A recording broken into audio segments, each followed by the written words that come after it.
রামিসা হত্যা সারা দেশকে কাঁপিয়ে দিয়েছে। আপনারা দেখেছেন, রামিসার বাবা বলেছে রামিসা তার হৃৎপিণ্ড ছিল। আমরা প্রত্যেক যারা বাবা হয়েছি সবারই হৃৎপিণ্ড আমাদের সন্তানরা। তো আমরা যেইভাবে এই রামিসাকে ধর্ষণ করে এরপরে হত্যা করেছে, সেটার সর্বোচ্চ শাস্তি না হওয়া পর্যন্ত বাংলাদেশ মানবাধিকার কমিশন আছে এবং থাকবে। আমরা বর্তমান সরকারের প্রতি উদারতা আহ্বান জানাবো এবং স্বরাষ্ট্রমন্ত্রী যে কিনা রামিসার বাসায় গিয়ে তাদেরকে আশ্বাস দিয়ে এসেছেন, প্রধানমন্ত্রী নিজে গিয়ে আশ্বাস দিয়েছেন। আমি স্বরাষ্ট্রমন্ত্রীকে বলতে চাই, আপনি আগে কি করছেন? 2 দিন আগে যে বাচ্চা মারা গেল, 2 দিন আগে কেন তার বাসায় গেলেন না?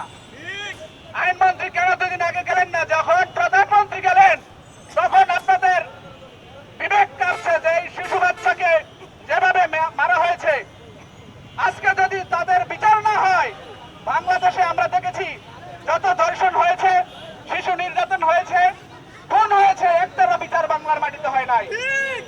আমরা এই সরকারকে, বর্তমান সরকারকে উদারতা আহ্বান জানাবো, আগামী 90 দিনের মধ্যে যদি কোনো শিশু বাচ্চা ধর্ষণ হয়, খুন হয়, যদি তাদের বিচার না হয়, তাহলে কিন্তু জনতা কিন্তু তাদের বিচার তাদের কাঠগড়ায় করাবে।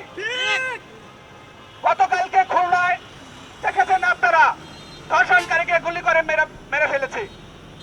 আমরা এটাকে স্বাগত জানাই, কারণ এই দেশে সরকার যেই সরকারে আসুক, কোন সরকারই ধর্ষণ এবং খুনের বিচার করতে পারে নাই। গতকালকে নারায়ণগঞ্জ ধর্ষণের শিকার হয়েছে 4 বছরের বাচ্চা। এই সপ্তাহের মধ্যে অনেকগুলো ধর্ষণ হয়েছে। আপনি প্রধানমন্ত্রী কতজনের কাছে যাবেন? আজকে রামিসা থেকে কত রামিসা ধর্ষণ হচ্ছে বাংলাদেশে, কারো বিচার বাংলার মাটিতে এখন পর্যন্ত হয় নাই।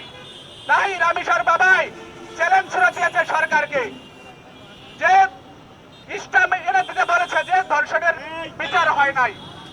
আজকে তার রামিসার বাবা কত কষ্টে এই কথা বলেছে যে ধর্ষণের বিচার হয় না, বিদায় আজকে রামিসার বাবা এই কথা বলেছে। তো আমি সরকারকে যে চ্যালেঞ্জ রামিসার বাবা ছুড়ে দিয়েছে, আমি সরকারকে উদারতা আহ্বান জানাবো সেই চ্যালেঞ্জ গ্রহণ করার জন্য। আর যদি সেই চ্যালেঞ্জ গ্রহণ না হয়, তাহলে বাংলার মাটিতে আরো এভাবে ধর্ষণ আরো বাড়তে থাকবে। আমি আমাদের এই রূপগঞ্জের সংসদ সদস্য জনাব মুস্তাফিজুর রহমান দুলু ভাইকে বলবো, সংসদে যখন আবার অধিবেশন হবে, এই রূপগঞ্জ থেকে যখন কোনো আলোচনা হয়, তখন এই সারা বাংলাদেশে গরম হয়। আমি এই সংসদ সদস্যকে বলবো যে আপনি সংসদে অধিবেশন হওয়ার সাথে সাথে এই ধর্ষণের বিরুদ্ধে